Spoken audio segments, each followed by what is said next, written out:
Olá pessoal, tudo bem? E esse é mais um episódio do Pod Negócios São Paulo. Nós estamos aqui hoje com um bate-papo incrível. Convidamos uma pessoa que eu acredito que vai somar demais. Hoje ele está à frente de uma das maiores empresas que representa aí o segmento de embalagem de vidro no Brasil. E vai trazer bastante informação para a gente, vai contribuir com toda a sua trajetória, com toda a sua carreira e também vai contar todo esse sucesso que essa empresa teve aqui. Então eu estou aqui hoje com o Edson Rossi. Seja muito bem-vindo, Edson. Obrigado por ter aceitado o nosso convite. Obrigado, William. É um prazer estar aqui. Espero poder contribuir um pouquinho, falar um pouquinho da trajetória, da nossa trajetória como pessoa, um pouco da trajetória da empresa e tentar contribuir com esse debate. O Edson, a Vidroporto ela nasceu aqui em Porto Ferreira, né? Uma Sim. empresa natural de Porto Ferreira. E ao longo dos anos ela foi crescendo e se tornou uma das maiores fabricantes de embalagens de vidro do Brasil, correto? E eu queria que você contasse para a gente o que fez com que essa tivesse esse impulsionamento, esse crescimento. O que foi que realmente aconteceu para fazer com que a Vidroporto se tornasse aí uma das maiores do Brasil? A Vidroporto ela foi constituída em 1977 por um grupo de empresários aqui da cidade, uma pessoa de São Paulo, e ela era uma vidraria muito pequena. E durante a década de 80, com o crescimento do uso da embalagem de vidro, ela cresceu bastante, tinha um porte bastante interessante, até o final da década de 90.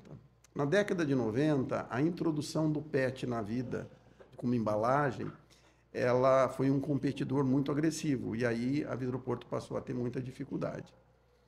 Quando, inclusive, em 2003, ela tinha 2 fornos, ela teve que fechar um desses fornos.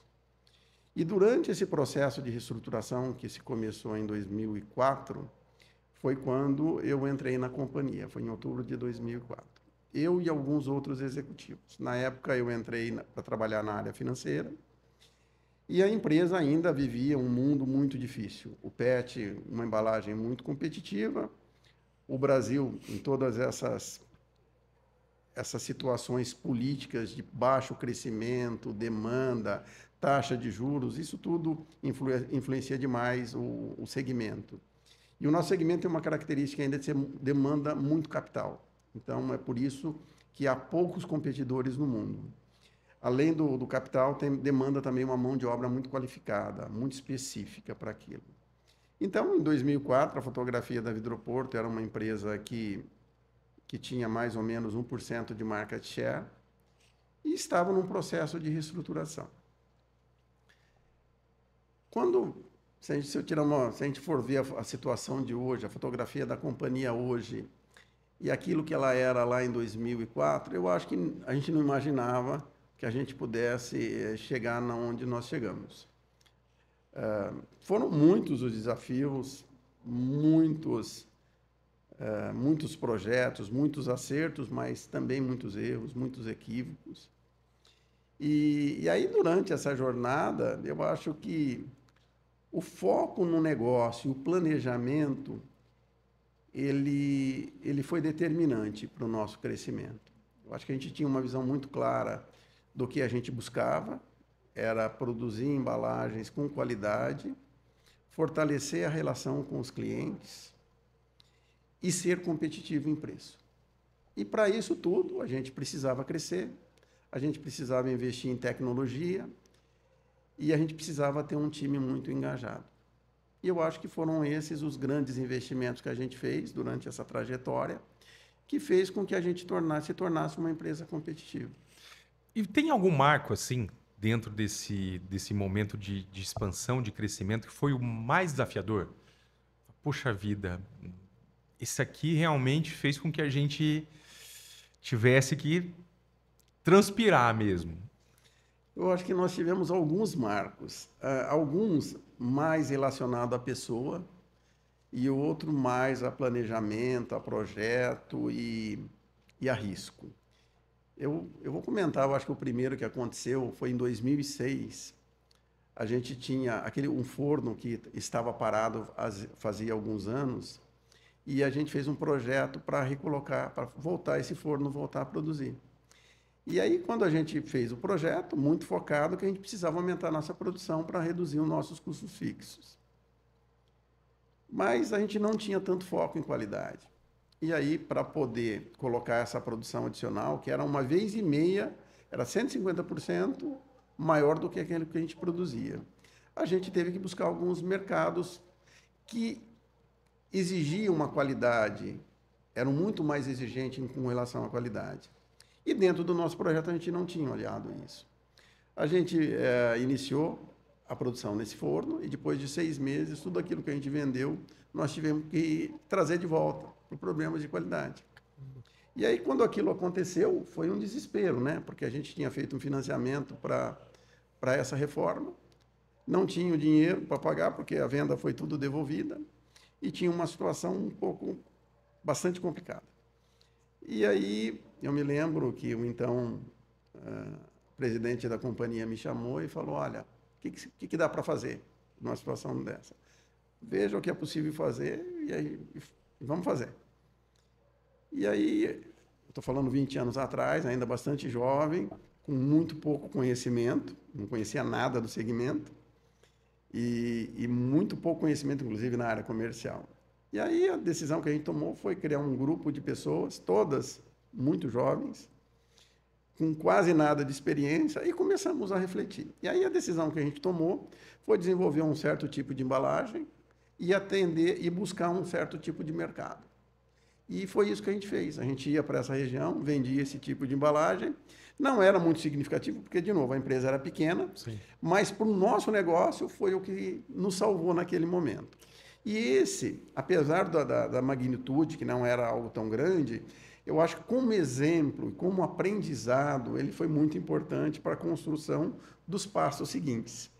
Porque a partir daquele momento, todo o planejamento que a gente fez de crescimento andava junto ao crescimento, a melhora dos nossos índices de qualidade, para a gente não cometer os mesmos erros. Então, eu acho que esse é um marco importante, 2006, quando a gente abriu um segmento, no segmento de vinho, que a gente não atuava. A gente produziu, foi a primeira vez que nós tínhamos produzido um vidro verde, a empresa não sabia produzir vidro verde, e fomos para o mercado de vinho. Eu acho que aí um outro grande marco foi em 2012, quando a gente fez um projeto muito ambicioso. Ele era um crescimento de 1,5 vezes o que era Vidroporto naquela época. E todo o nosso crescimento era baseado em financiamento. A gente precisava buscar um banco, um parceiro, que acreditasse no nosso projeto e financiasse para pagar em muitos anos. E a gente fez esse projeto e eu acho que foi um marco importante. Nós demos um salto de qualidade, de tecnologia. Naquele momento, a gente montou uma linha de produção, a mais moderna que tinha aqui no Brasil, e a gente tinha 1% do market share lá em 2004, em 2012, com vários crescimentos, pequenos crescimentos que a gente foi tendo, nós tínhamos 6% em 2012, quando a gente montou esse forno, a gente foi para 12%. Nossa, foi estupendo o crescimento. E mais do que o crescimento, a gente entrou num cliente muito importante, que tem uma exigência de qualidade muito importante. E que essa relação de negócio, de parceria, a gente tem até hoje e é um dos pilares do nosso negócio. Então, acho que 2012 tem esse projeto marcante. Aí depois tem um outro projeto assim muito marcante, que foi a compra de uma empresa no Nordeste, em 2018. E foi também uma oportunidade de crescimento importante. E no ano seguinte, durante a pandemia, a gente já aumentou a capacidade de produção dessa empresa.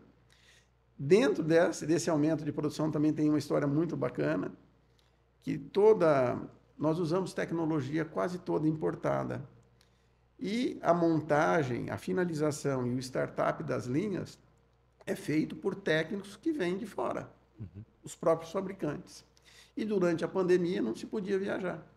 Então nós tínhamos tomado a decisão de ampliar a produção, tínhamos que montar a linha e iniciar a produção. Só que não tinha como os técnicos virem.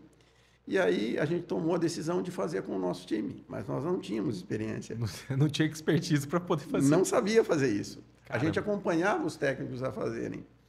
E aí, quando a gente tomou essa decisão, como é que a gente tomou a decisão? Chamamos todas as pessoas envolvidas e, por isso, de novo, se você não tiver uma equipe, se você não tiver um time que acredita no propósito, que acredita no projeto e que, de fato, trabalha para aquele projeto dar certo, não vai acontecer. É difícil, é muito difícil. E aí a gente se juntou, essa equipe, decidimos fazer com o nosso time e nós montamos. Quando a gente estava saindo da pandemia, em outubro, novembro, que começaram a poder viajar, quando eles vieram, a gente já tinha partido a linha. Então, também foi um marco muito importante para a gente. E, por último, nós montamos uma nova linha de produção em 2023. Essa linha de produção é o maior forno da América do Sul, é a maior linha de produção da América do Sul. E fez com que essa planta de Porto Ferreira é a maior planta do Brasil, em quantidade. E também, né, somando com a produção do nosso concorrente, que está aqui, que é vizinho, né? Uhum. Porto Ferreira é a empresa, é a cidade que mais produz embalagem de vidro no Brasil. Então, isso tudo são marcos importantes e que nos enche de orgulho. O Edson, uma curiosidade, né? Bem curiosidade mesmo. Por que Porto Ferreira para produzir vidro? Tem alguma coisa aqui que é diferente? Então, é uma pergunta que geralmente quando eu ia... É feito essa pergunta para você. Não, sem dúvida alguma. Não tenho alguma. dúvida disso. É algo interessante. Eu não tenho a resposta oficial, mas eu imagino que é por causa da abundância de areia. A gente tem uma areia de boa qualidade que fica aqui em Descalvado, que vende para uma boa parte do Sudeste todo. Entendi. Então, é um fornecedor importante de areia. E quando a gente olha o vidro, quase 60% do vidro é areia. É areia. Então, eu acho que tem um peso importante isso. Mas, oficialmente, não se sabe. Não se sabe. E outra coisa que você me chama bastante atenção na sua fala, todas esses momentos de crescimento, principalmente os iniciais aí, não sei se hoje é um pouco diferente, mas você sempre fala em alavancagem, em trazer recurso, em criar um bom projeto para você conseguir ficar atrativo para um banco, ganhar prazo, porque todas as empresas precisam de capital para poder crescer, para poder expandir. Muita gente fala que não é certo você pegar o dinheiro do banco, você tem que produzir o teu próprio dinheiro para que você possa escalar. Como é que você enxerga isso? Eu acho que é uma visão equivocada. Eu acho que o dinheiro mais barato é quando você é capaz de pegar o dinheiro de outro, de terceiro, ou do banco, ou de alguém, empreender, ser capaz de pagar os juros, Sim. o custo daquela dívida, e você ficar com uma parte dele. Então, se a gente não tivesse se todo o projeto de crescimento ele foi baseado nesse modelo que eu estou te falando, de alavancagem, mas ele tinha que ter rentabilidade para isso. Quando eu vejo, inclusive, quando eu escuto que a empresa tem que ter muito capital de giro, tem que ter muito dinheiro parado, para mim, é um pouco quando a gente não tem projetos atraentes, a gente tem que deixar o dinheiro no banco, a gente tem que aplicar ele, porque a gente não tem algo que remunera melhor do que aquilo que é o básico. Então, eu penso diferente. Agora, todo segmento é possível você ter uma remuneração capaz de remunerar o capital de terceiro e ainda gerar resultado? Não, não é. Tem que ter um bom projeto, tem que ter muitos estudos, tem que ter muito cuidado com isso que eu estou falando. Senão quebra, né? Porque senão, sem dúvida nenhuma. Mas eu diria para você que se a gente não adotasse esse modelo, nós não teríamos crescido, porque nós nunca tivemos capital para isso. Então, simples como isso. Entendi.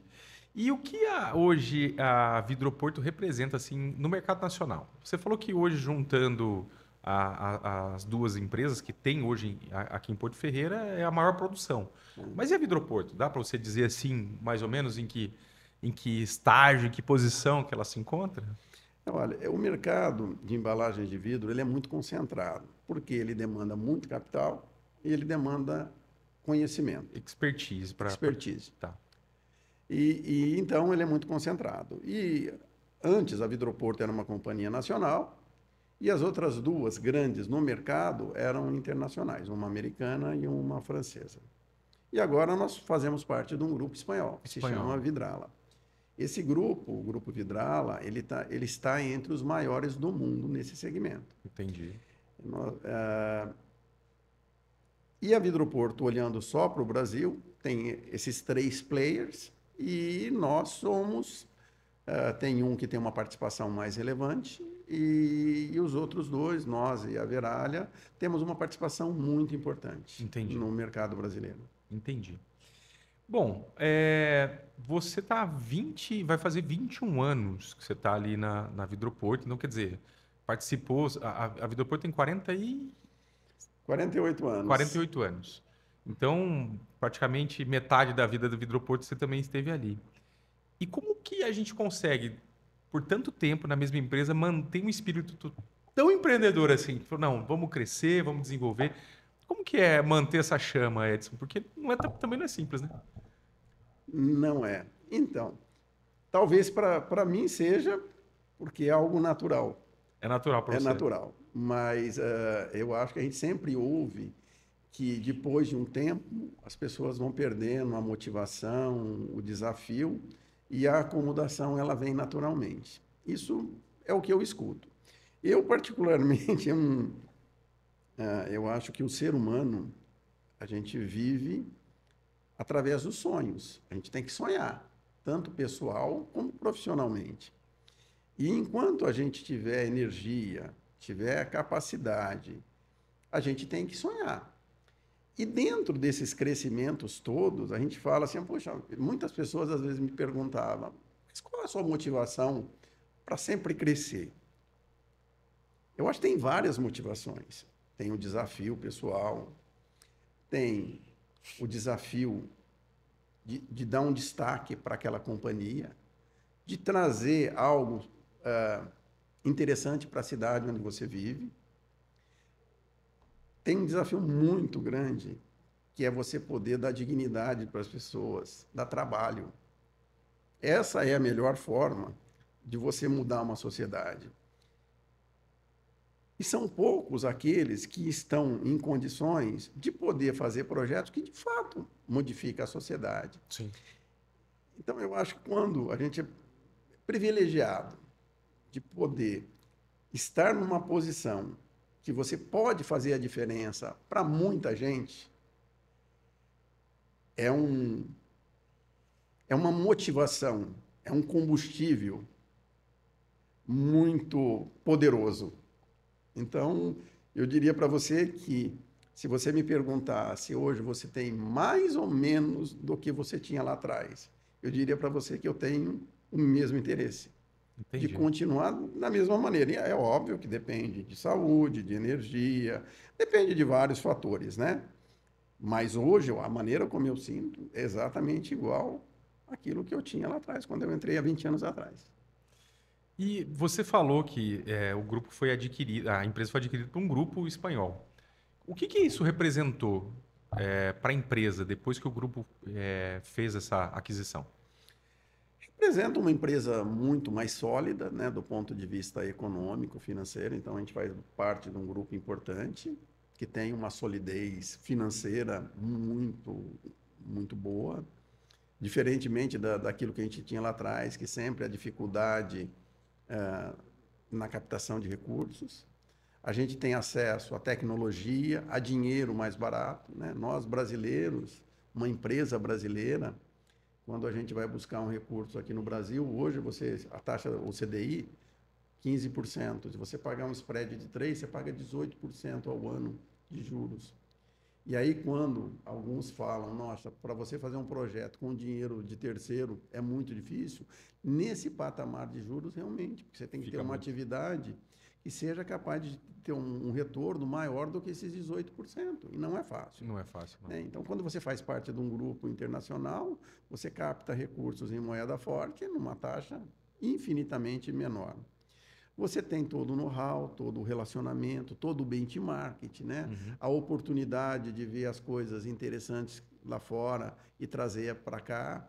Como também eu vejo assim de uma maneira muito positiva. A gente tem muitas coisas aqui que a gente exporta, né? De conhecimento, de relacionamento. Então, é uma troca muito positiva, sabe? É mais ou menos igual à sociedade. Eu acho que você fazer essa troca, ela é muito positiva para todos. Então, eu diria para você que, para a perenidade do negócio, é muito bom que a Vidroporto faça parte de um grupo como esse, como o Grupo Vidrala, que tem, que são latinos também, né? O espanhol é um povo latino, que tem valores, relacionamento, cultura, é muito parecido com o nosso. Então, eu acho que a gente só tem uma proximidade muito boa nesse sentido. Eu acho que isso facilita também bastante. Que ótimo. Vocês têm uma unidade também aqui no Nordeste. Isso. E o que ela representa hoje dentro do grupo? Ela representa 25%. 25%. Sim. E por que lá no Nordeste? Então, essa planta a gente adquiriu de um concorrente nosso, né? Foi eles que montaram essa planta em 2014, e aí em 2016 essa planta parou de produzir por problemas de mercado, e aí em 2018 a gente adquiriu. Essa planta, ela fornece embalagens de vidro para as principais cervejarias da região para atender todo o Nordeste. Entendi. Então, tem cidades no norte da Bahia, que são grandes produtores de cerveja.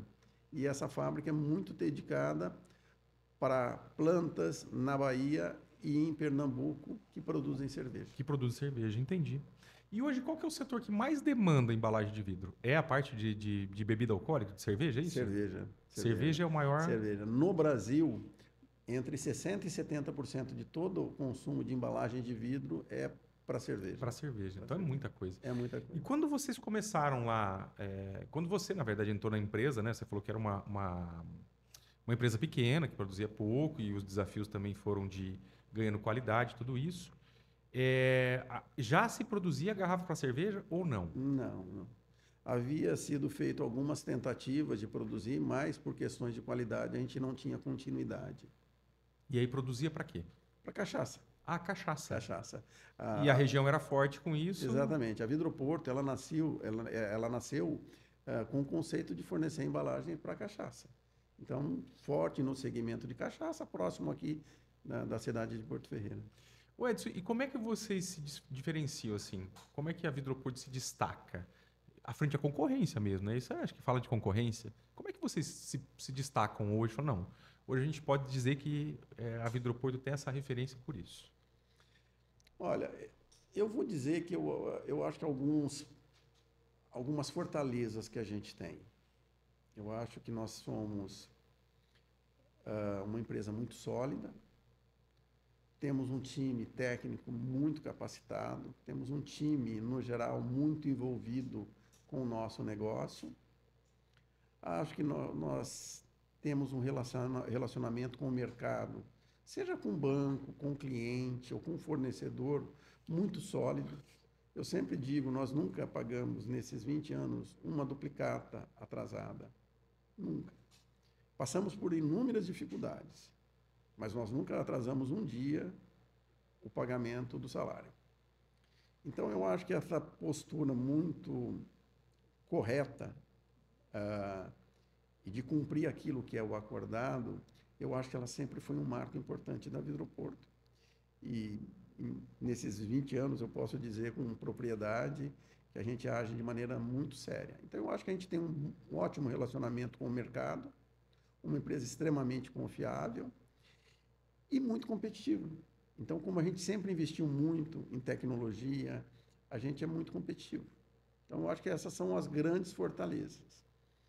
Mas esses dias eu estive num evento e no início do evento, o palestrante fez uma pergunta que ela é insinuante, ela é provocativa. E ele perguntou, nós estávamos mais ou menos umas 20 pessoas, as principais empresas aqui da região de Ribeirão Preto. E ele perguntou o seguinte: quem aqui acha que daqui a 10 anos vai estar produzindo, vendendo e atuando no mesmo mercado que está hoje? A pergunta é interessante. Ela é provocativa. E no momento que a pessoa perguntava isso, eu comecei a fazer uma reflexão e eu voltei 10 anos atrás. E realmente, quando volta 10 anos atrás, o mundo era diferente. O relacionamento era diferente. A maneira de atuar era diferente. Então, Eu acho que a gente tem algumas fortalezas e acho que talvez uma outra, talvez não, certamente uma outra fortaleza, essa flexibilidade e essa capacidade de enxergar que se a gente não continuar com o mesmo espírito empreendedor, focado no cliente, focado em ser competitivo, tudo aquilo que se construiu em muitos anos, em 48 anos, nesses últimos 20 anos, se perde muito rapidamente. Então, eu acho que a flexibilidade e a capacidade de enxergar que tudo que se constrói, ele se perde muito rapidamente se você não continuar com esse mesmo apetite. Entendi. Hoje toda a produção é consumida dentro do Brasil. Sim, o Brasil, o tipo de produto que a gente vende, ele é usado, ele é muito leve. Então, quando se fala de importação ou de exportação, o custo logístico é muito alto. Então, não existe muito pouca competição entre importar e exportar. Tem algumas operações muito pontuais, mas que representam muito pouco. Mas isso não é um plano assim da Vidroportos buscar um market share fora do Brasil. É muito difícil, porque o custo logístico, ele inviabiliza Ele a vai competição. inviabilizar. Isso. Entendi. Então, teria que ser para alguns segmentos especiais. Bacana. E me fala uma coisa, vocês têm um projeto de reciclagem de vidro. Sim. É isso? Sim, Vocês foram pioneiros nisso? sim, sim. É mesmo? Sim. E como que surgiu essa... Então, é um dos marcos, eu acabei não comentando, mas é um dos marcos, porque a Vidroporto, historicamente, ela usava muito caco, porque a embalagem de vidro ela faz com a matéria-prima virgem ou com material reciclado, que é a garrafa. E desde o começo, no DNA da Vidroporto já existia isso. O que acontece? Quando a gente entrou no segmento mais premium, com mais exigência de qualidade, a gente não conseguia utilizar o caco que era beneficiado. Anteriormente eram pessoas que iam lá e tiravam as impurezas, os contaminantes do caco. O que são esses contaminantes, só para a gente entender? Pedra, lixo, tudo aquilo que quando a gente vem... descarta com Tá, junto do a vidro. embalagem de vidro, a gente descarta junto. Até a própria... como fala? O rótulo? O rótulo. Tudo. Mas o rótulo ele acaba não sendo ainda um contaminante. Você coloca ele no forno, ele derrete. O forno trabalha a 1.600 graus. Entendi. Então, esse a gente consegue fundir ele, fazer ele desaparecer. Mas o que acontecia? Então, a gente tinha uma linha de produção lá em 2005, 2006, toda manual. E que tinha uma linha onde você colocava o caco, essa esteira transportava o caco e as pessoas iam lá tirando o contaminante. Isso não era mais possível. Então, quando a gente fez o projeto da construção de um forno, lá em 2012, a gente, junto com o forno, a gente instalou a primeira usina de beneficiamento de caco automática da América Latina. Foi a primeira. Caramba! Veja como nós sempre fomos pioneiros, e mesmo sem ter muito capital. Também financiado, a prazos bastante longos, né? E aí, o que é essa usina? Essa usina, ela é toda automática, onde você tem tecnologia, que você coloca esse caco, ele vai por essa mesma esteira, só que ao invés de você ter pessoas tirando o contaminante, você tem tecnologia. Entendi. Então, você tem um ímã, tira o metal, você tem um aspirador, tira o rótulo, você tem um leitor óptico, tira a pedra, e aí, quando você chega lá no final do processo, o caco ele está limpo. Inclusive, nesse momento, a gente está concluindo um projeto de ampliação dessa usina e a gente tem como objetivo usar pelo menos aí 50% de caco na composição do vidro. Então, a gente tem um projeto de upgrade dessa usina aqui em Porto Ferreira e um projeto para instalar uma usina igual a essa em Estância, que é a cidade onde nós estamos estabelecidos. Entendi. E o que representa isso hoje? Qual que é o impacto real dessa usina, depois de tantos anos aí, né, você usando ela? Qual que é o impacto real que isso trouxe? Eu acho que ele tem vários impactos, né? Eu acho que ele foi motivado originalmente por essa necessidade de qualidade, né? A gente não tinha capacidade de usar muito caco pela quantidade de contaminante que tinha o vidro. E aí depois ele tem um impacto ambiental muito forte, porque você deixa de usar matéria-prima virgem e passa a usar material reciclável. Quando você usa esse material, você consome muito menos energia para fundir o vidro. Você tem uma economia mais ou menos de 25% da energia. Então, com essa economia, ele também tem um aspecto econômico. Então, é uma somatória de características que, quando se usa material reciclado. E tem um ponto importante, principalmente as multinacionais, elas demandam cada vez mais você ter essa pegada de meio ambiente, de redução de emissão de CO2. Então, isso também é uma fortaleza que a gente tem, porque a gente já tem o DNA, essa cultura de trabalhar com muito material reciclado. Mas financeiramente é interessante. Ou é um custo isso? Ele foi interessante, muito interessante, até o momento da pandemia. Aí, na pandemia, toda a cadeia de suprimento, ela entrou em ebulição. E aí existe uma matéria-prima que para fazer vidro totalmente importada e ela subiu 100% em dólar. Quando essa matéria-prima subiu, os fornecedores de carro aqui no Brasil, dessa logística reversa, aumentaram o preço na mesma proporção. O que aconteceu?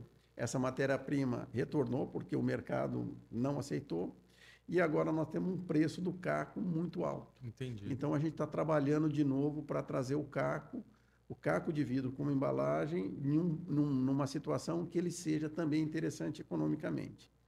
Hoje, infelizmente, ele está com um preço muito alto e a gente investe muito porque a gente acredita que nós temos que também investir, verticalizar essa atividade e trabalhar junto aos nossos parceiros, inclusive um parceiro importante aqui de Porto Ferreira, para que a gente melhore a nossa competitividade e continue tendo o caco como uma das fortalezas do nosso negócio. O projeto aqui, tem um projeto específico em Porto Ferreira, é isso? Sim. Ele chama Recicla Vidro, é isso? Isso. A gente tem um projeto aqui de Porto Ferreira, é um projeto que a gente anda junto com a APAI, mas a gente precisa colocar mais energia. Dentro de todos esses projetos que a gente fez de crescimento da companhia, né, hoje a gente cresceu, se a gente pegar esses 20 anos, a gente cresceu o equivalente a 25 vezes aquilo que a gente era há 20 anos atrás. Muita coisa. E isso consome muita energia, muito foco. E quando a gente lançou esse projeto junto com o pessoal da PAI, a gente tinha como objetivo uma certa quantidade de vidro, envolver a sociedade no descarte correto dessa embalagem de vidro, ajudar a PAI e ajudar o meio ambiente. E o projeto ele era baseado, olha, para cada quilo de vidro que você colocar dentro dos nossos containers, a gente vai pagar esse vidro. Não tem como pagar você, porque você está descartando lá, eu não sei quem são as pessoas, mas a gente vai pegar e vai pagar a PAI. Só que a gente vai pagar em dobro a PAI. Então, ele era um projeto para incentivar a sociedade a descartar da maneira correta.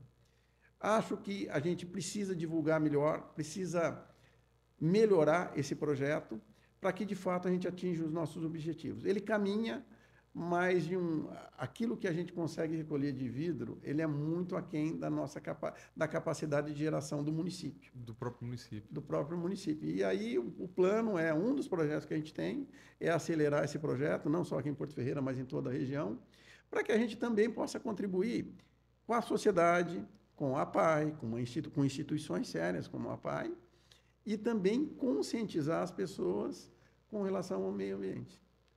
Isso é notório, todas as mutações, tudo aquilo que acontece, aumento de temperatura, mudança climática muito forte em todo mundo. E tem alguns ainda que acreditam que nós não estamos fazendo nada. É uma situação que a gente precisa olhar também, né? Então, eu acho que esse é um dos projetos que a gente tem que colocar muito mais energia para acelerar. Mas hoje é só Porto Ferreira aqui. Não, tem algumas cidades aqui na região. E já se expandiu isso para outros lugares? Se expandiu. Legal. Pô, mas é um projeto muito bacana, muito bacana. Muito legal. Sim. Eu trabalhei uma época, Edson, com um jornal impresso, né? E a gente também tinha essa ideia de fazer essa logística reversa, exatamente para trazer de volta, né? Sim. Porque antigamente se produzia muito papel com o jornal, né? Era muita coisa que se produzia. Mas é um desafio. Não é fácil. A gente já chegou a pensar, e eu acho que a maneira correta disso era... A gente montou uma cartilha explicando um pouquinho o que é o vidro, o que é a logística reversa, o que você ganha, o que a sociedade ganha quando faz o descarte correto de uma embalagem. Estou falando de vidro, mas assim é com a lata, assim é com o PET. Sim. montar uma equipe e ir nas escolas para falar com as crianças, para que elas se conscientizem e elas um pouco que imponham essa condição para os pais, porque é difícil para aquele que não está acostumado a descartar da maneira correta. Certamente a gente tem que ter também um canal direto, sim. mas eu acredito que se a gente fosse capaz de ir nas escolas e de promover isso junto àqueles que não estão acostumados a fazer de maneira incorreta, eu acho que a gente teria muito sucesso. Mas isso eu acho que talvez tem que envolver também a questão da política, né? Aqueles que administram o município, não estou falando de Porto Ferreira em si, todos os municípios, mas tem uma forma de coleta de fato bem definida, Sim. Porque a população fica perdida de como Sem fazer, dúvida. né? Sem dúvida. E aí fica complicado, porque você precisa saber como é que eu direciono isso. E esse projeto, porque eu não sou de Porto Ferreira, né? Eu estou em Porto Ferreira há um tempo e hoje já me sinto, né, um ferreirense. Mas quando eu cheguei e olhei aqueles containers, eu fiquei muito curioso. Eu falei, que é isso, né? Então a gente começa a perguntar para um para outro e foram contando que a Vidroporto fazia um projeto como esse. E eu fiquei, cara, encantado e muito curioso, né, para saber como isso tudo funcionava. Mas eu não sabia da PAI. Essa, para mim, é um dado novo, isso que você está me trazendo aqui. Não é muito interessante. E quando a gente compara um pouquinho com aquilo que a gente vê na Europa, Portugal, Espanha, é muito diferente. Alemanha, o índice de reciclagem, a maneira como eles fazem a reciclagem, a logística reversa. E aquilo que você falou é fato. É muito difícil a gente, como uma empresa, assumir toda essa responsabilidade. E aí o poder público, de fato, não é só a prefeitura. Você teria que ter uma política para incentivar o descarte de maneira correta. Tem uma questão tributária muito forte, porque você poderia ter algum tipo de isenção, ao invés de você usar de novo um material virgem, você usar aquele material que, se for para um aterro, o poder público vai ter que pagar para ficar com aquele material. Então, eu acho que falta um pouco de profundidade e de conhecimento para olhar esse tema de uma maneira mais adequada. Concordo contigo. E como que essa questão da sustentabilidade ela influencia assim, nas decisões da Vidroporto? Tem peso? Tem muito peso, tem muito peso. Eu acho que tem um peso porque a gente acredita, eu acho que é assim, sempre quando a gente fala de empresa, a gente está falando que atrás das empresas tem pessoas. Sim. Se você tiver pessoas que acreditam nisso, as decisões vão ser baseadas nisso. E o ambiente que a gente vive de negócio também, ele é muito exigente com relação a isso. Então, os temas socioambientais, eu não diria que não só ambientais, mas os temas socioambientais têm muito peso. Com certeza.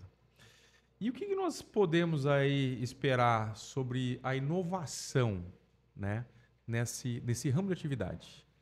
O que a gente pode esperar aí para os próximos anos? Em quesito inovação. Eu sei que você é uma pessoa que sempre está viajando, sempre está buscando novas tecnologias, aprendizado aí. E o que a gente pode esperar disso? Eu acho que é algo infinito. É infinito. É infinito. A inovação, ela é sobrevivência do negócio, né? Então, a inovação, o jeito de pensar, o jeito de se relacionar, o jeito de usar a tecnologia. Qual vai ser o tipo de empregados que nós vamos ter daqui 5 anos? Nós somos uma atividade que trabalha 365 dias por ano, 24 horas por dia. Será que daqui 5 anos as pessoas vão querer trabalhar em turno, trabalhar à noite, finais de semana, feriado?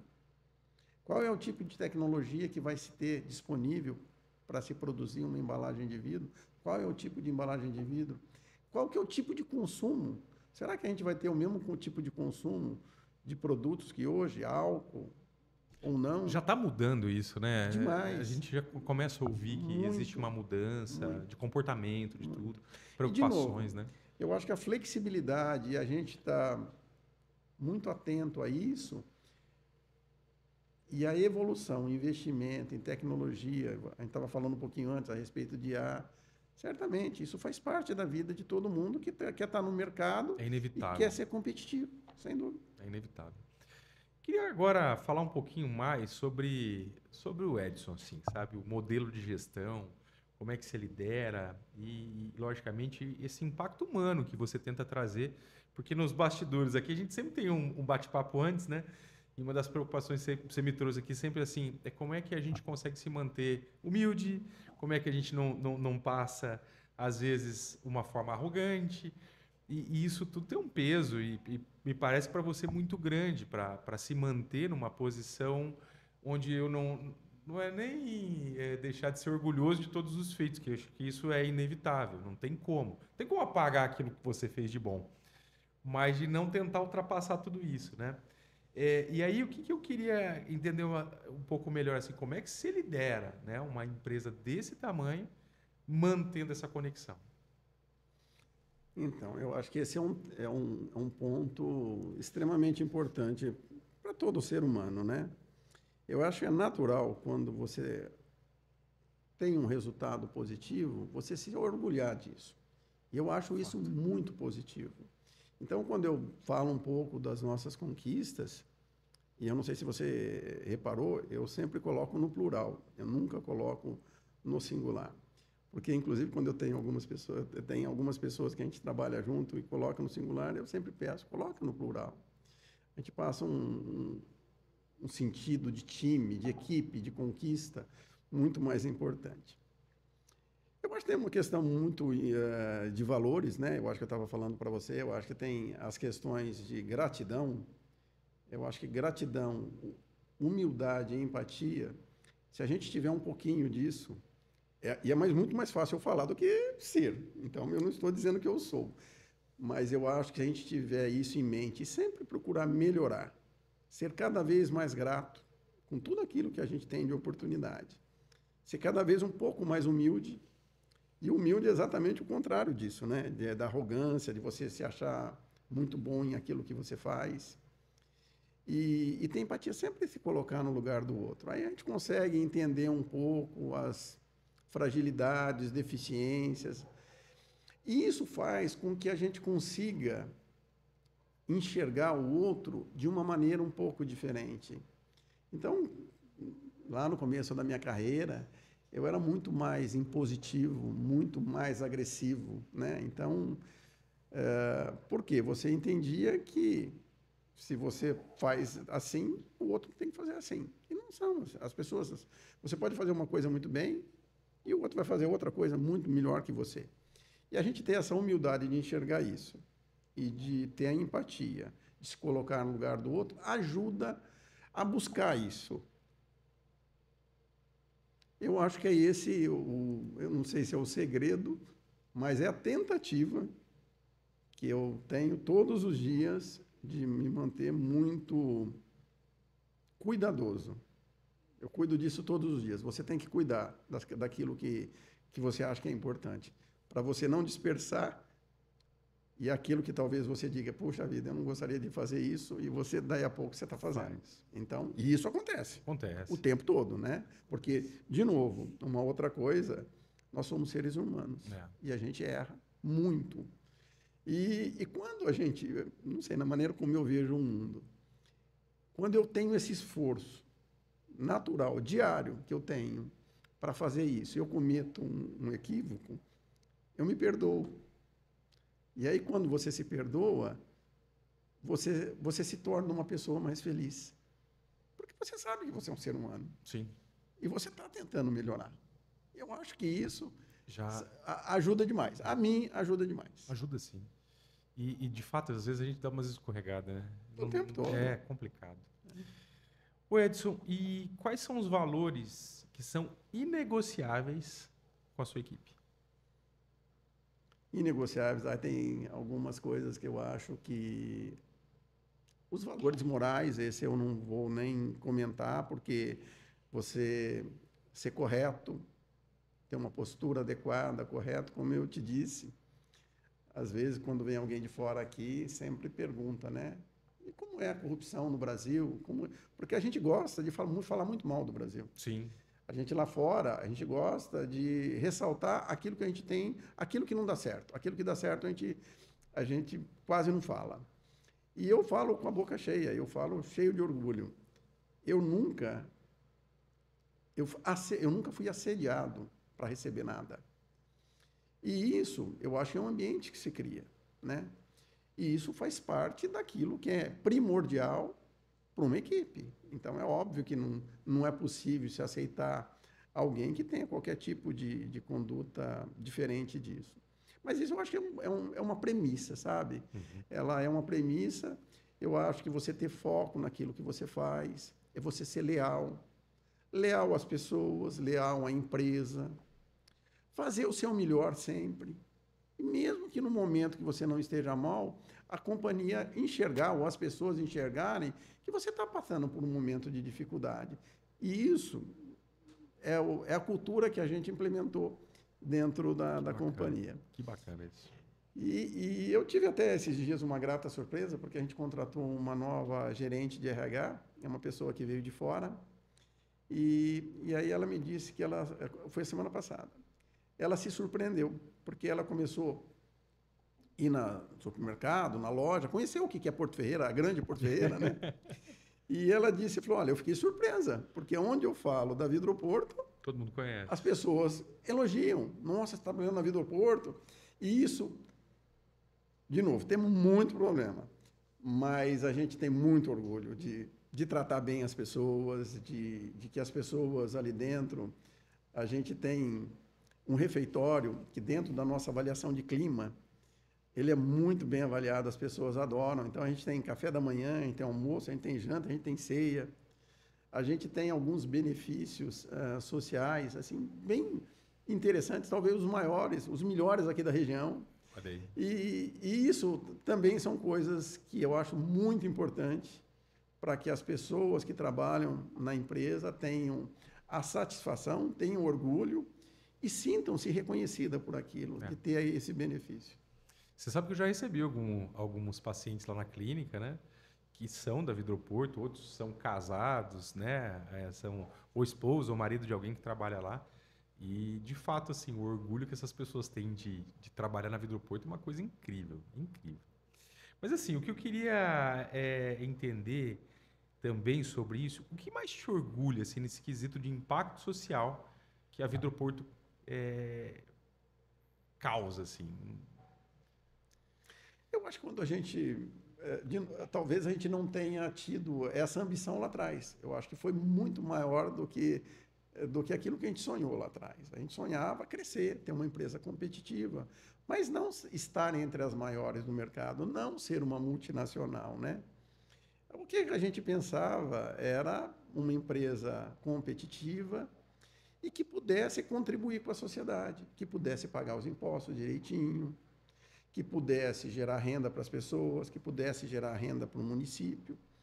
Então, quando eu olho desse ponto de vista social, eu acho que nós somos um grande contribuinte de imposto. A gente paga muito imposto. Imagino. Se eu disser o valor, vocês vão ficar assustados, a quantidade de imposto que a gente paga, mas a gente paga com orgulho, porque é assim que a gente contribui com a sociedade. Com desenvolvimento. Com desenvolvimento. E além dessa questão, né, tributária, as pessoas trabalhando ali, elas geram renda. Se você tem um outro negócio, as pessoas vão no seu negócio, porque existem pessoas que recebem salário no dia, que têm condição, têm poder de compra para ir lá, ir no seu consultório. Então, eu acho que isso... E tem uma outra coisa ainda, a gente tem muitas políticas, várias situações de ajudar as pessoas que passam por dificuldades. Então, a gente tem algumas políticas, eu não gosto muito de falar isso, mas a gente sempre tenta dar todo o suporte que o funcionário precisa quando ele passa por dificuldades. Então, a gente faz com muito cuidado, com muito carinho, muito seletivo, para que aquilo não se torne algo, ao invés de ser algo muito bem direcionado, né? E aí as pessoas acabam utilizando de uma maneira indevida, mas a gente tem políticas lá dentro que todo funcionário é tratado como a pessoa, não é um número. Isso é difícil. Difícil de se ver e difícil de fazer também, porque são... É difícil. Quantos funcionários tem hoje a Vidroporto? Nós temos 800 funcionários, quase 800 aqui em Porto Ferreira e quase um pouco mais de 200. 700 e poucos aqui e 250 Praticamente em 1.000 funcionários. Sim. É muita gente. Mas você sabe, William, eu vejo que a partir do momento que você mostra isso, é isso que eu estou falando para você, é a cultura que a gente tem dentro da companhia, Sim. que as pessoas falam abertamente. Então é muito difícil alguém que entra numa dessas áreas de recursos humanos, que trabalha para implementar essa política, tenha uma visão ou haja de maneira diferente, porque passa a ser o DNA da companhia. Tem que estar no DNA, né? Tem que estar no DNA. E aí não é que tem uma pessoa que vai fiscalizar, que vai... Não, passou a ser a cultura, passou a ser o normal. Isso é o normal. Então, isso é o normal para a gente. O Edson, e dentro da sua experiência e de toda essa bagagem que você tem, hoje, um jovem ferreirense que está empreendendo, o que você poderia dizer para essa pessoa? Eu diria para sonhar muito, focar, planejar.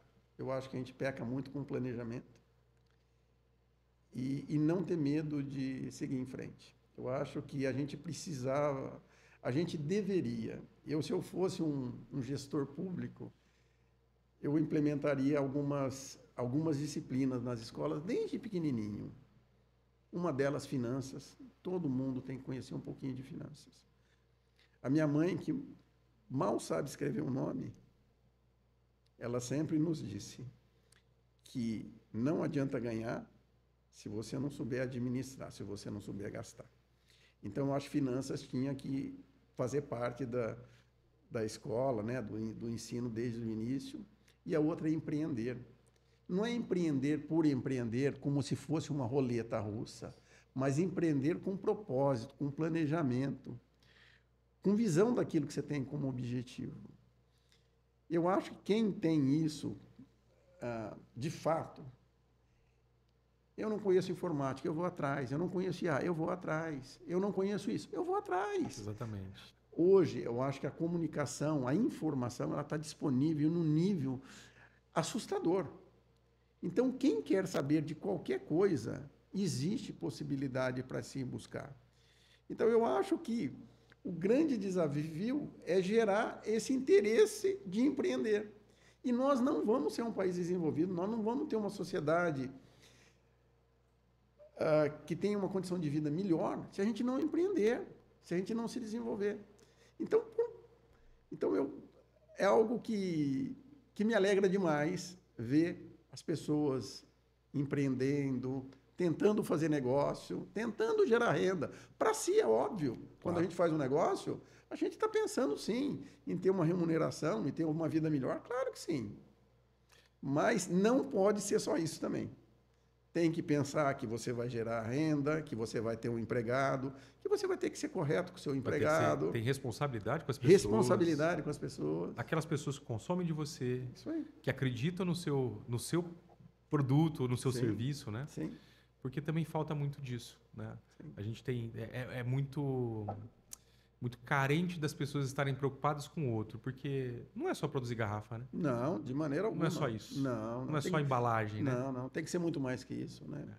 E sabe, tem alguns exemplos, eu tive alguns exemplos de alguns funcionários que às vezes, por ser uma cidade pequena, né, e todo mundo conhece todo mundo, então a gente tem um relacionamento muito aberto, muito tranquilo. E a gente aí, não é que eu tenho notícia, não é que eu ouvi de pessoas, problemas que tem com esses jogos de aposta, essas bets. E aí, para mim, é muito triste a gente ouvir de um funcionário que trabalha de manhã, trabalha de noite, trabalha no feriado, trabalha no domingo, e que vai apostar em bet, perde um dinheirão enorme, e aí quer fazer um financiamento para pagar um monte de vezes, porque a quantidade que perdeu de dinheiro.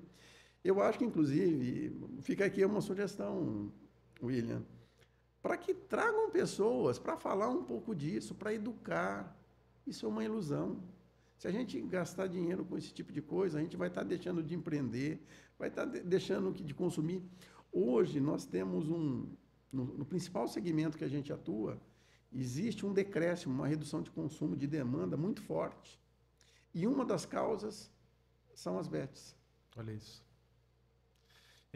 E de fato, viu? Eu já conheço muitas pessoas que já se prejudicaram, pais que vieram relatar para mim. Eu me lembro de uma história que marcou pra caramba, assim. O pai, ele estava com falta de dente em cima, embaixo. A prótese já estava com problema, porque depois que vai perdendo os dentes ali, a prótese vai ficando cada vez mais comprometida, ainda mais que o dele era parcial. E ele me disse o seguinte, cara, eu preciso fazer o meu tratamento, eu não tenho condições de pagar, porque eu estou pagando uma conta do meu filho que ele fez em aposta. Assim, Que sabe? coisa, né? Cara, acabou com a família. Negócio assim, horrível, horrível, horrível. Mas enfim, eu concordo contigo.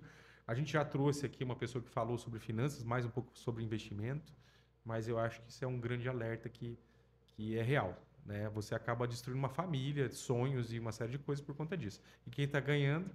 E vamos lá, gente, vamos ser sinceros, gente. Aposta não é para você ganhar, tá? A aposta é para ganhar quem tá do outro lado. Isso é normal. Até no jogo do bichinho lá, que você vai tentar pegar o ursinho lá no supermercado, a tua probabilidade é muito pequena. Esses dias, você vê como que é a questão da cultura, né? Esses dias eu tenho uma filha pequena e a gente foi no supermercado e tinha esses bichinhos lá e ela queria fazer isso. Eu falei, não. E por que não? Não é pelo valor, porque é muito, sei lá, um valor insignificante. Eu não sei se é R$ 1, R$ 2. Mas é você começar a criar a O cultura, o desejo hábito de querer. de querer aquilo. É. Então, eu não sei como esse pessoal, eu não conheço, eu nunca fiz, eu nunca joguei em loto, loteria, essas coisas, porque eu acho que é um dinheiro fácil. Eu acho que o dinheiro, no fundo, quando a gente trabalha, a gente se esforça, a gente recebe o dinheiro, puxa vida, aquilo é extremamente gratificante, né? Sim, com É certeza. quando você tem algo que você conquistou. Não que não seja, eu imagino que uma pessoa que ganha num desses jogos... Edson, eu jogo, hein? Você joga? Uma boladinha aí, já pensou? Nossa, eu nunca joguei, eu nunca joguei. Não, eu jogo assim, mas lógico, a gente espera ganhar, né? Mas não é uma coisa que assim, eu não jogo uma quantidade que vai comprometer nada. Sim. É uma brincadeira, não estou incentivando ninguém também, não. E se você for da Betis, não adianta me procurar, que eu também não faço nenhum tipo de patrocinado. Mas então, o Edson, e agora falando assim desses valores, né? Que isso aí tem muito a ver com valor. O que você quer deixar de legado? Tanto pessoal quanto empresarial. O que você pretende assim de deixar de legado na sua vida? Eu acho que é um pouco um resumo daquilo que a gente contou um pouco de história. Eu acho que é óbvio que eu não destaquei vários erros que a gente cometeu, um monte de equívoco, mas isso coisas ajuda, que eu não né? faria de novo. Mas ajuda, o erro ajuda. Ajuda, certamente. Todos nós erramos, Sem sempre, dúvida. não tem como. Eu acho que o maior aprendizado que a gente tem, a maior lição que a gente tem, é quando a gente erra. Só não dá para errar muito grande, né? Exatamente. Aí depois a coisa fica sem complicada. dúvida. Mas a gente aprende muito mais com os erros do que com o acerto. Porque o acerto, às vezes, a gente acha que a vida é fácil, e não é fácil, né? Eu acho que ter essas questões morais, de valor, para mim, eu acho que isso é algo... Da mesma maneira que você fala de um legado, é aquilo que eu penso de legado para os meus filhos, para as pessoas com quem eu convivo, para as pessoas que me conhecem. Eu acho que esses valores morais, eu acho que a simplicidade, e aí dentro da simplicidade a humildade, eu acho que gratidão, para mim, talvez o mais importante. Sempre se colocar no lugar do outro, não julgar. A gente sempre julga o outro. Se coloca no lugar do outro. Às vezes, se você estivesse ali, você faria diferente. E acho que, do ponto de vista profissional, sonhar bastante. Não ter...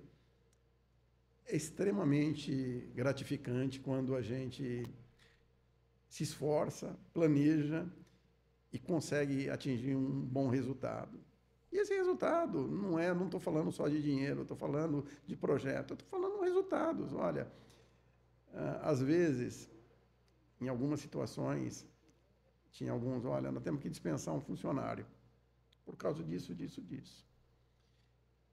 E a gente sempre teve como cultura dizer, será que a gente não consegue recuperar esse funcionário? Você ter um time só com Pelé é muito fácil de você gerenciar. E a gente teve alguns casos, nós tivemos alguns casos, que estavam perdidos e a gente conseguiu trazer para o jogo de novo. Olha isso. E quando eu vejo essas pessoas, o orgulho é muito grande. Então, apesar de ser uma pessoa extremamente capitalista, porque quando eu falo de negócio, eu falo de ser competitivo, de baixar custo, de investir em tecnologia, mas a gente não pode perder a característica de ser humano. Eu acho que isso... E, de novo, não estou falando que eu sou, estou dizendo que eu gostaria de ser mais do que eu sou, mas eu penso muito nisso também. Agora um bate-bola meio rápido, assim, tá? Pra gente, nós já estamos indo pro final, assim, do nosso bate-papo aqui. Um erro que custou muito caro, mas virou um grande aprendizado. Um erro... Olha, eu falo de erros, mas eu não tive grandes erros, Tá. assim. Eu tive alguns erros, né? Como todo mundo, ainda principalmente como mais jovem, mas eu tive um erro, isso não é um erro, um aprendizado. Eu me recordo, eu trabalhava em banco e eu trabalhava junto com uma pessoa e nós dois saímos do banco para trabalhar numa empresa. E a gente trabalhava no banco, muito jovem ainda, 20 anos de idade, já tinha um cargo de, eu não me lembro se era subchefe, alguma coisa assim. O salário era muito bom para aquilo padrão de vida que a gente desejava, para a ambição que a gente tinha. E aí surgiu a oportunidade de trabalhar numa empresa. E eu tenho um irmão que trabalhava em empresa, ele é mais velho, um pouco mais velho do que eu, e eu fui pedir o conselho para ele, inclusive, minha inspiração para trabalhar em empresa. Aí ele falou, não, vai sim, porque você vai ver outras coisas e tal. E aí nós começamos a trabalhar, e aí trabalhamos nessa empresa, no primeiro ano, muita dificuldade, passando por um período muito difícil. Trabalhava até meia-noite, quase todo dia. Um ambiente pior em comparação com o banco. E essa pessoa falou para mim, o que nós viemos fazer aqui? nós éramos felizes. E não sabia. E não sabia. E eu disse exatamente isso para ele. Se ele ouvir isso, ele vai saber quem é. Eu falei, olha, esquece, não tem volta. O banco não quer você de volta. Então, para frente, olha para frente. Então, naquele momento, pareceu que foi um erro, mas eu acho que foi uma oportunidade enorme. Eu trabalhei nessa empresa, que eu tenho muito carinho, Cerâmica Porto Ferreira, e que eu aprendi demais. Inclusive, eu acho que uma boa base de tudo que eu sou profissionalmente, uma boa base, veio dali. E num primeiro momento parecia algo que seria um grande erro. E não foi, foi um grande acerto. Olha só. Alguma ideia maluca que deu super certo? Não. Tudo muito planejado. Muito planejado. Não, tudo muito planejado. Eu acho que tem uma das características que eu tenho, é que eu planejo demais. E esse planejar não é só sonhar, é transformar aquele projeto em dinheiro, porque eu vejo a viabilidade do projeto através da questão financeira. Do que vai rentabilizar. Então, olha, eu tenho um projeto de fazer isso. Bom, quanto é que você vai produzir, quanto que vai custar, quanto que vai vender, e aí o resultado. E você leva muito tempo para colocar um projeto em prática? Não. E o que te convence um projeto? O que me convence é essa questão financeira. Como eu faço muito planejamento, eu planejo demais, eu penso demais, eu mudo demais. Inclusive, está aqui, eu vou lá, penso de novo, mudo. Então, como eu gosto disso, para mim isso me alimenta, me dá segurança para convencer que aquele projeto tem uma boa possibilidade de dar certo. Todos deram certo? Não. Alguns não deram tão certo, outros deram mais certo, mas na média... eu mais acho acerto que erro. Muito mais. Eu tenho convicção de que esse modelo de você planejar e não planejar sendo pensar. Pensar é uma coisa, planejar é você ter uma estrutura do que você de fato quer fazer e transformar, tangibilizar aquele seu sonho de maneira financeira.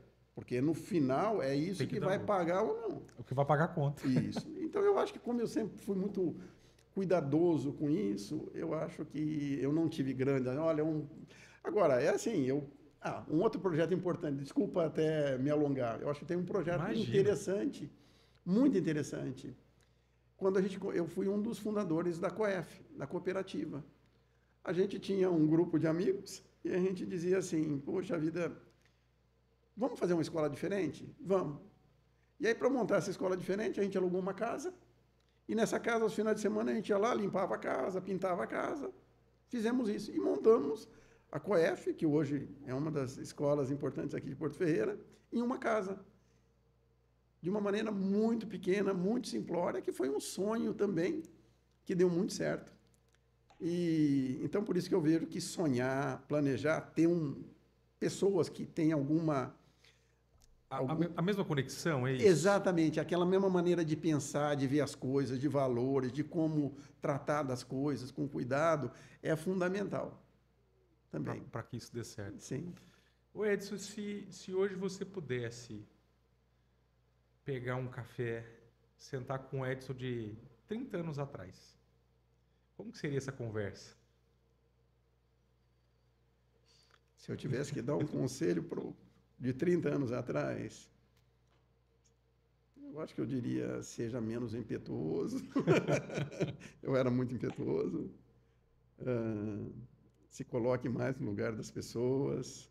Continue com seus sonhos. Não abra mão dos seus sonhos. Cultive muito o relacionamento. Eu acho que um grande diferencial é você ser capaz de se relacionar com um grande cliente, com um grande banco, ou com um grande fornecedor, ou com os funcionários, ou com pessoas mais simples que você, ou com pessoas muito mais cultas ou capazes. Eu acho que isso, saber navegar nesse mundo, eu diria assim, olha... Mas você foi aprendendo com o tempo. Vai aprendendo. O mundo vai te ensinando. Eu acho que no fundo, eu aprendi isso com meus pais, né? Eu acho que essa é óbvio que eu estou falando de simplicidade e eu acho que eu sou muito simples. Mas pode ser que uma outra pessoa não pense assim. A maneira como eu me vejo, de maneira muito simples, objetiva, e acho que isso... Acho não, tenho certeza. Isso veio dos meus pais, da família com que eu fui criado. Uma frase final aí para o nosso podcast, para quem nos assistiu, para quem está vendo até o final, ou para quem está pegando essa parte. Uma frase que você gostaria de deixar assim para as pessoas. Aproveita a oportunidade. Olha, me entristece um pouco aquilo que eu vejo no Brasil com relação à esquerda, à direita, a um lado, ao outro lado. Isso me entristece um pouco. Eu acho que eu desejo que a gente crie um ambiente de prosperidade para todos, que nós tenhamos um único lado, que nós não sejamos divididos como nós estamos divididos, que eu acho que, no fundo, o propósito é o mesmo, que a gente seja um país mais igualitário. Eu acho que quando a gente tem a oportunidade de conhecer outros países, a diferença de renda, a pobreza, a violência, é muito... a gente precisa também, diminuir, né? Educação.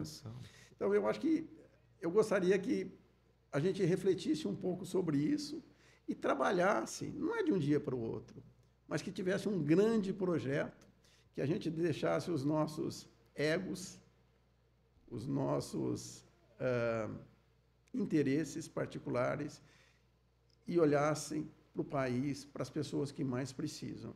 Não para dar, mas para criar condições para que elas sejam capazes de produzir. Oportunidades. Sim. Quando eu penso nos meus filhos, eu não quero dar para eles as coisas.